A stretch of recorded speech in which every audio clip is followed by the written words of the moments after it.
Bonjour à tous et à toutes. Bienvenue à cette autre vidéo entretien sur Ludwig Wittgenstein. Nous en sommes à notre 16e entretien sur ce grand philosophe. Et je n'hésite pas à dire qu'il m'a sauvé la vie. D'ailleurs, ce sera le titre d'un essai que je vais ensuite rédiger à la suite de ces vidéos entretiens. Aujourd'hui, je vais d'une certaine manière, euh, euh, si vous me passez l'expression, quitter Wittgenstein, le mettre de côté, sans le tasser, comme on dit, toujours présent.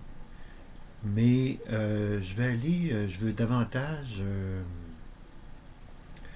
euh, commenter la distinction que nous avons vue, étudiée dans les deux vidéos précédentes, celle entre être et avoir. Alors, Wittgenstein nous quitte d'une certaine manière puisque son travail est accompli.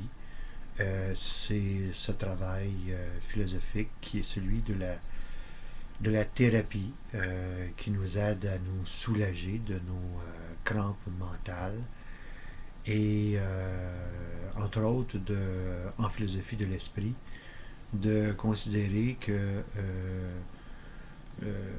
tout acte de mental ou tout acte de conscience est le fruit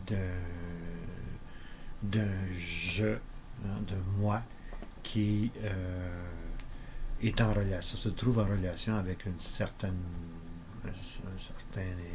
état de choses et qui lui appartient. Hein. C'est le cas qu'on a vu, c'est celui de J'ai mal, cas paradigmatique ou énoncé paradigmatique ou qui génère une perplexité de nature philosophique en ce sens que en disant j'ai mal, ce que souvent on veut dire, c'est moi, j'ai ou je possède hein, ou je suis détenteur d'un état mental qui est celui de ma souffrance.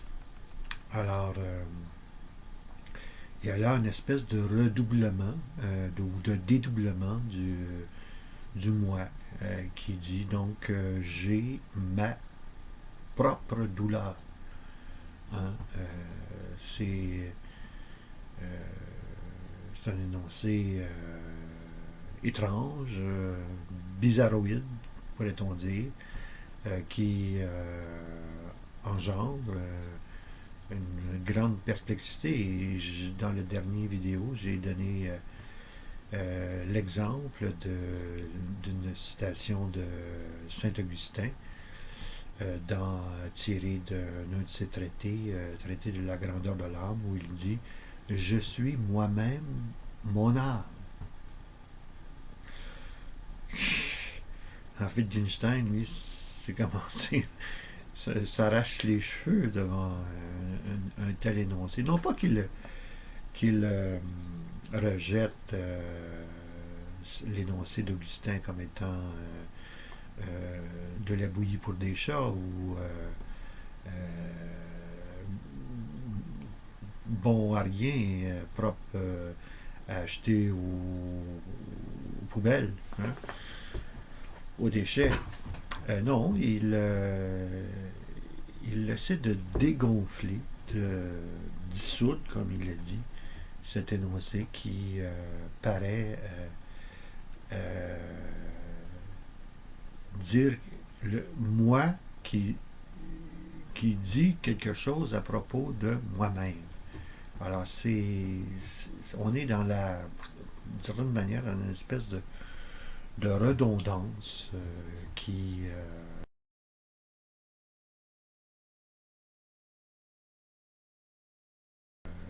donc, je quitte cette Wittgenstein et sa méthode thérapeutique pour aujourd'hui approfondir d'une certaine manière cette distinction-là entre être et avoir. Euh, on a vu que quand j'ai euh, non, la plupart du temps, quand nous disons j'ai mal, hein, nous semblons décrire une relation de propriété d'un je qui possède, qui est détenteur de sa douleur. Hein. Je euh, possède ma douleur.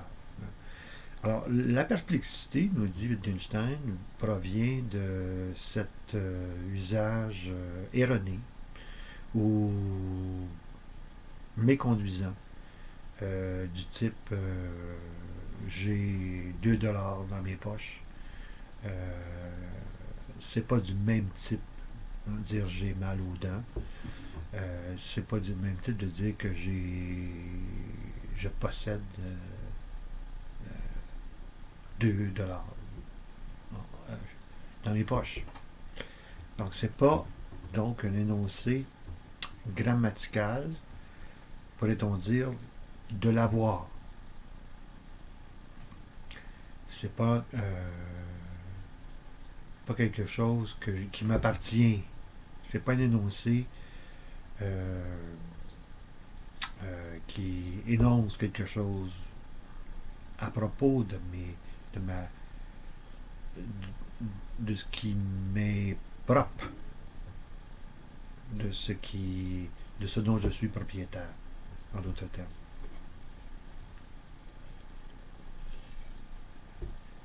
Donc, nous dit Wittgenstein, plutôt, si on énonce à la place de j'ai mal, ça fait mal, eh bien ça fait mal, ça signifie je suis sous l'emprise, d'une certaine manière, de la douleur. Hein. Cet énoncé, ça fait mal, a le mérite d'évacuer le dédoublement du jeu, hein, et de nous faire croire en une réalité immatérielle du moi. Donc, dans ce cas-ci, dans ce second cas, hein, ça fait mal, en fait, ça désigne un état d'être, ou un état d'âme, si vous voulez.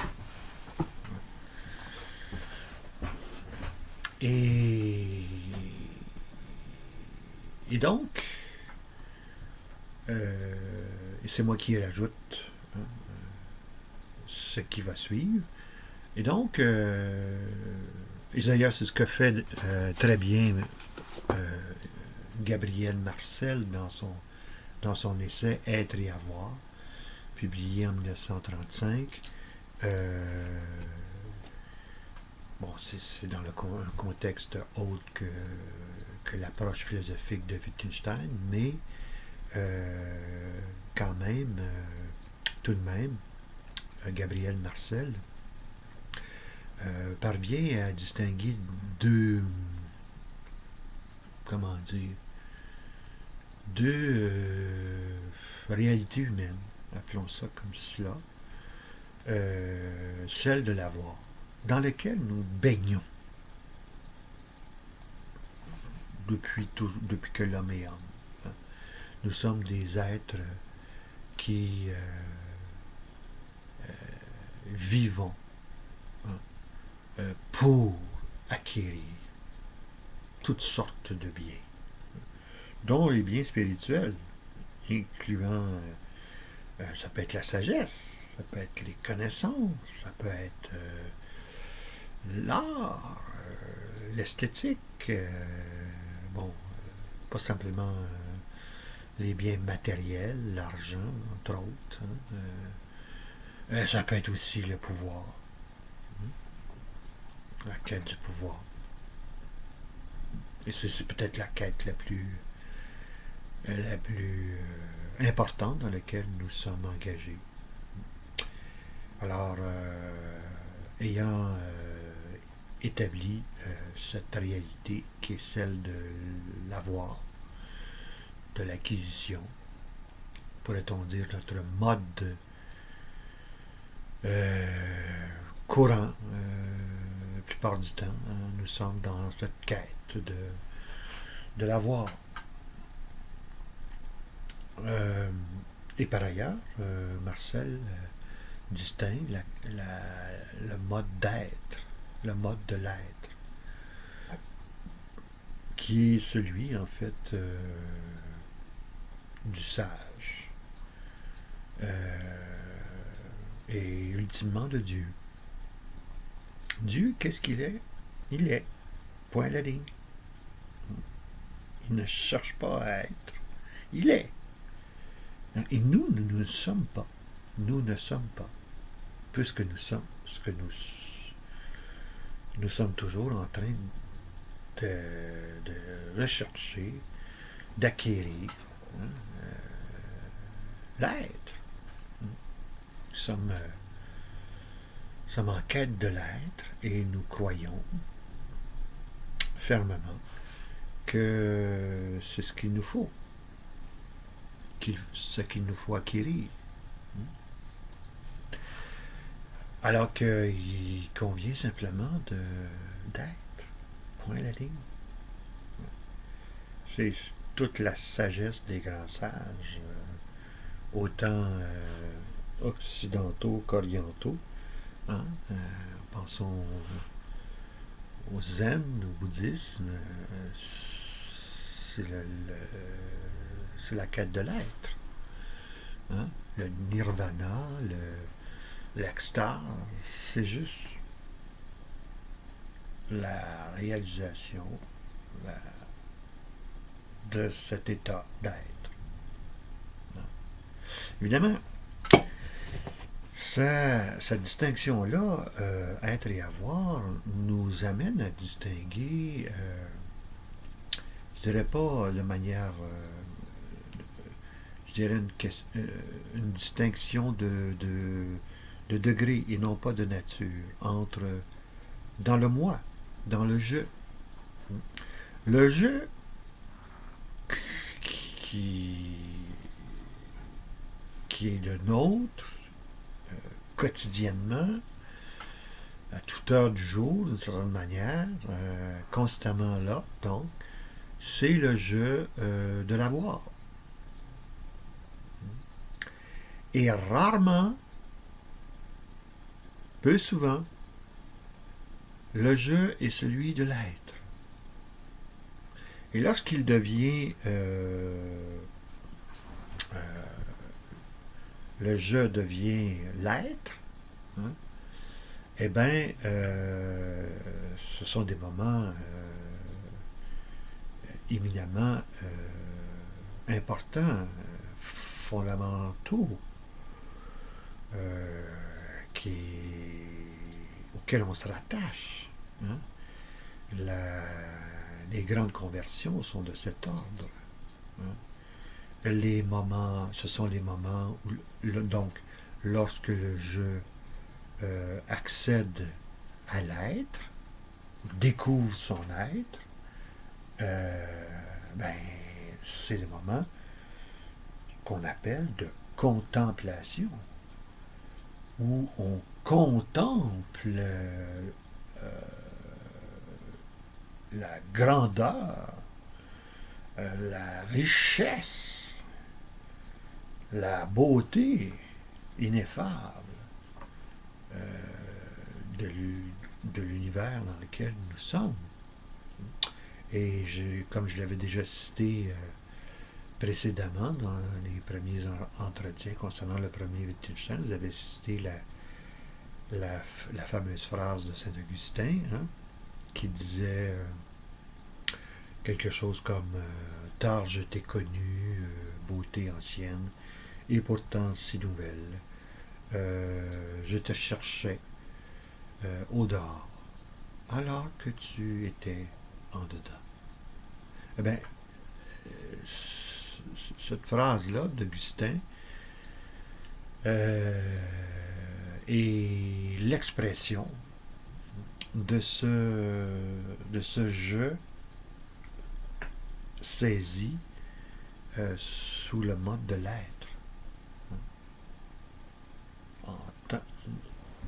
Lorsque le jeu euh, comprend, saisit, découvre qu'il est, ben en même temps, il découvre Dieu. Parce que Dieu, c'est l'être. Point à la ligne.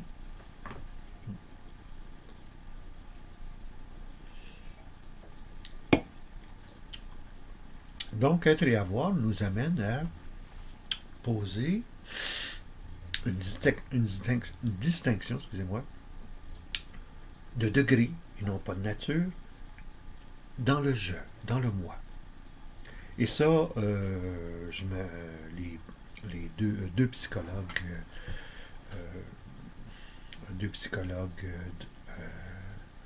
ont fait valoir cette distinction-là dans le je, dans le moi. Je pense au psychologue italien Roberto Assagioli hein, dans son livre Psychosynthèse, hein, où il distingue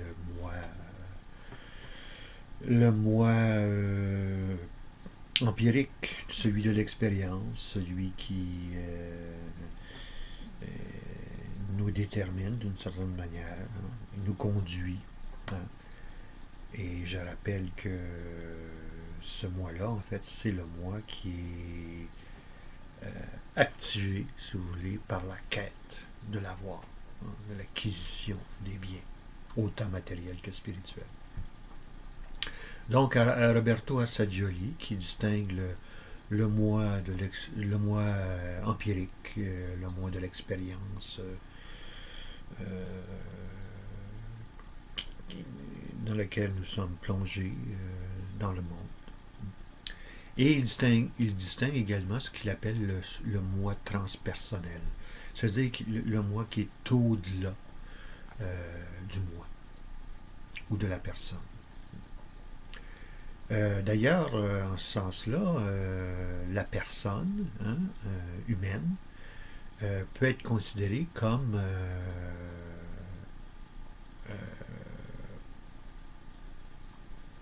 euh, quelque chose d'inférieur par rapport au moi transpersonnel dont parle cette jolie. Hein. D'ailleurs, le mot personne vient du latin persona, qui signifie masque.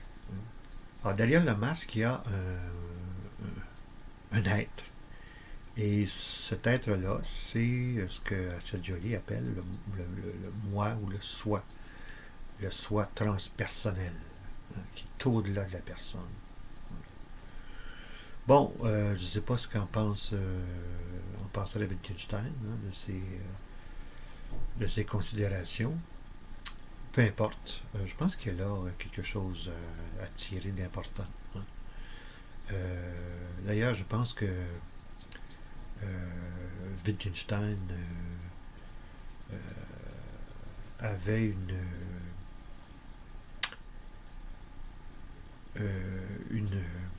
comment dire, un esprit très prudent, critique vis-à-vis le je, le moi en psychologie, le moi empirique, comme l'appelle Assagioli.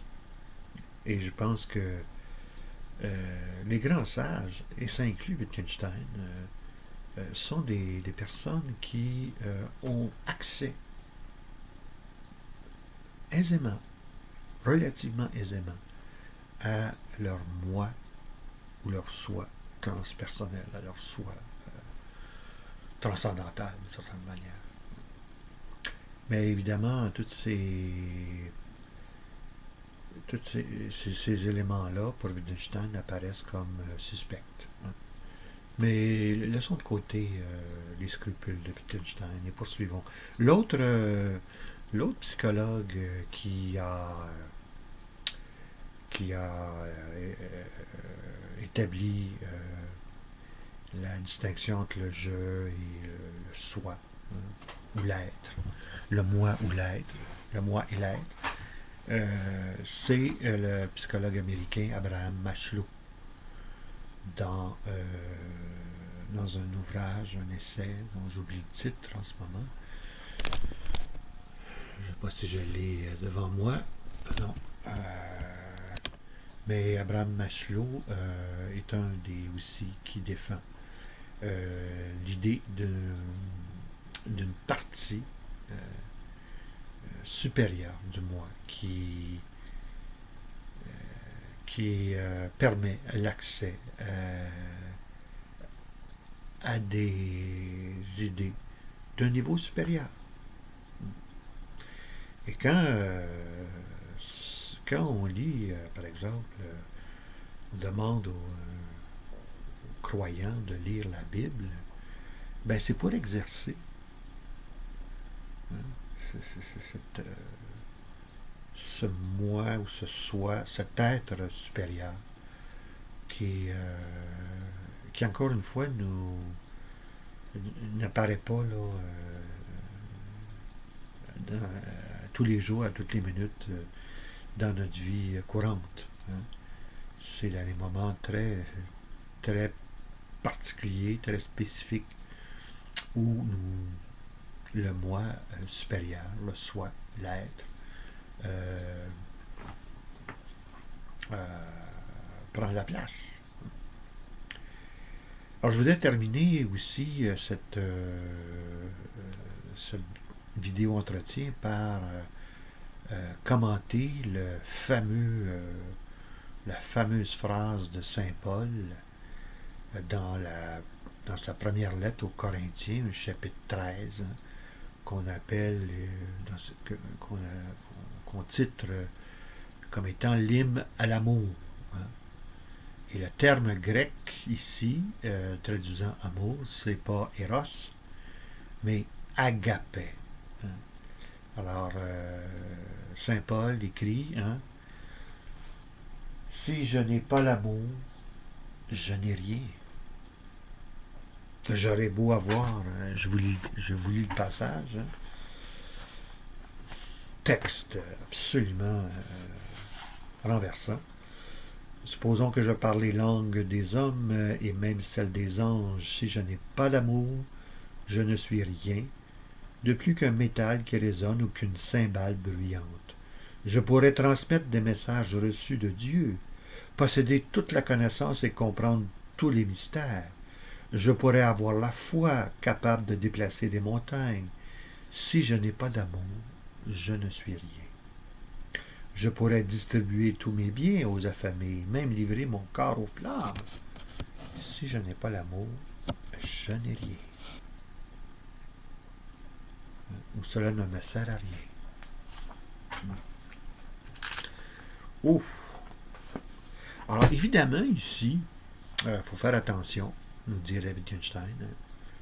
Attention mes amis, quand Saint Paul écrit « je n'ai rien », si je n'ai pas l'amour, eh bien, il faut faire attention pour ne pas comprendre que lorsqu'on a l'amour, ben, on possède quelque chose. C'est pas la relation. La relation d'amour n'est pas de l'ordre de quelque chose que je possède ou que je ne possède pas. C'est quelque chose que c'est un mode d'être. Donc, pour éviter toute confusion, lorsque Saint Paul écrit « Si je n'ai pas l'amour, je n'ai rien », eh bien, il faudrait dire « Si je ne suis pas dans l'être qui est celui de l'amour, dans cet état d'être, qui est celui de l'amour, je ne suis pas. Certes, mon moi empirique existe, est, mais le moi supérieur, le soi, n'est pas là. Hmm? Je ne sais pas si j'arrive à bien me faire comprendre. Là, je comprends que ça soit un peu difficile et complexe. Hein? Donc, l'amour, c'est pas quelque chose que je possède. C'est quelque chose que je suis. C'est un état d'être et, pour être plus précis, un état de mon moi supérieur, de mon soi, de mon être. Bon, cela dit, en réfléchissant donc à cet entretien, j'ai été amené à me rappeler d'un petit essai, une petite nouvelle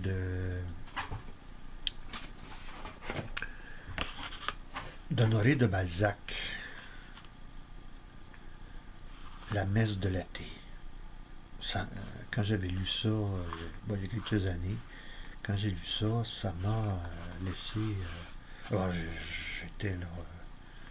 J'ai été très touché par cette nouvelle. Hein. C'est l'histoire, rapidement, là, c'est l'histoire d'un médecin réputé, Desplein, célèbre chirurgien, euh, qui œuvrait à l'Hôtel Dieu de Paris et qui revendique un athéisme intraitable, radical. Pourtant, un de ces jeunes internes qui travaillait avec Desplein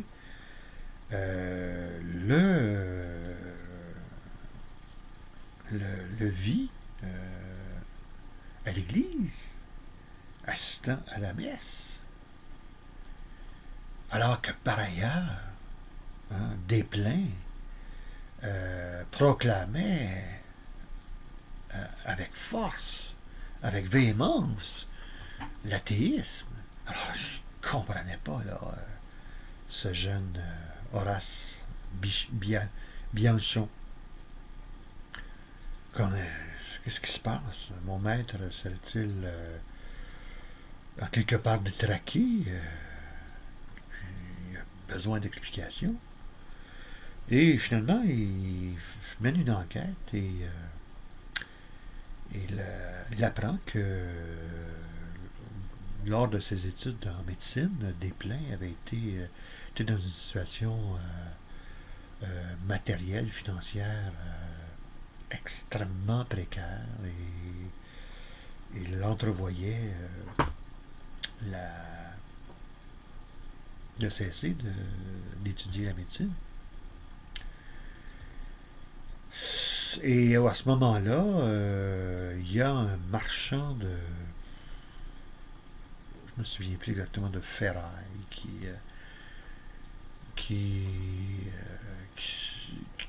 qui est touché par la misère de Desplein. Ouais. Bourgeat s'appelle-t-il, cet homme simple, pauvre, mais qui va subvenir à ses besoins et permettre donc à Desplein de poursuivre ses études en médecine. Et lorsqu'il fut reçu médecin, Desplein voulait absolument remercier son heureux donateur Bourgeat. Et Bourgeat, ben, je voulais rien savoir de quoi que ce soit d'autre que il le fait pour assurer le salut de Desplein. Alors, Desplein, lui promet d'assister à la messe au moins une fois par semaine. D'où le fait que le jeune Bianchon le voit donc assis dans l'église lors des célébrations, d'une célébration. Alors on se demande, je me demande en tout cas, euh, est-ce que Desplein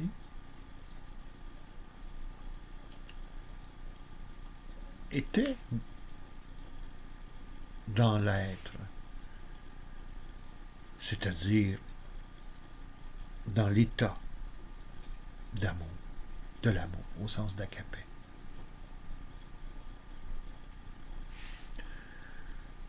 En d'autres termes, en tout cas Dieu seul, pourrait-on dire, peut juger de la chose. Et même si Desplein tapait sur Dieu, n'en reste pas moins qu'il manifestait un sens, un état d'être, de l'amour. Alors je vous laisse là-dessus, à méditer. À la prochaine.